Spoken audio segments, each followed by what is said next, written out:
to continue to connect the dots. So what I'm hearing is exactly what's going on here in Illinois, which is actual starving of public education. In Illinois, we do not have a progressive income tax. We have a very regressive flat tax. This is what stokes the problem. So, of course, schools that are funded by real estate taxes. So if you live in places where real estate is high, your taxes are relatively high, and then your schools are also relatively good because they're appropriately resourced. So what we're hearing across the table here are two things. One is that there is a definite attack on public education because the very notion of the word public is now under attack. So all public institutions now are bad, that the government is bad, and that what will help everything are private schools. So if you listen to the literature of the people who speak in their echo chamber, I realize we're in another one, but those that speak in that other, I would like to call it crazy echo chamber,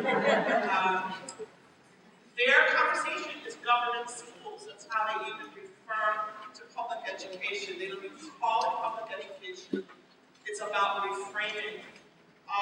So what we see here also is this connection between schools and the notion of punishment and public humiliation. So what we also have is this nomenclature running throughout this country that teachers are bad. The problem with public education is bad teachers. If we can get rid of bad teachers, and the impediment to bad teachers, of course, is the bad union. However, in states to the South where there are no unions, interestingly enough, why then are they not at the top of the metrics?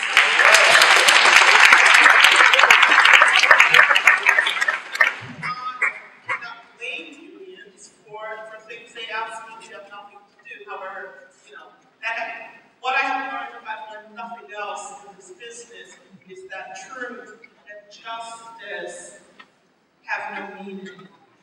What we have been taught is truth and justice for them to be propagandized and spun into something else. So in Chicago, really, those of you all that haven't paid any attention know that we suffer from a lack of democracy. We do not have an elected representative school board.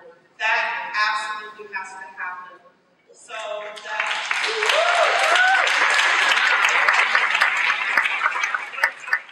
are accountable to the community from which they come. Our problem right now is the people who are making the decisions about Chicago public schools are extremely wealthy, disconnected, vulture philanthropists. And, they hate me so much, it just is funny. I must be doing something right. So what we are focusing on and what we have to be able to do is to nullify the amount of space the wealthy in this country are taking up. And we can do that because there are lots of how much money they have, they still have one vote. They still have one opportunity. The only thing we can do is to reclaim our democracy. And most of us are so disgusted because we have actually given it up, abrogated our responsibility, and allowed people who do not represent us to continually run. So we have two branches of the same money party making all the decisions in this country. So what I would hope is that every person in here become politically active in your community,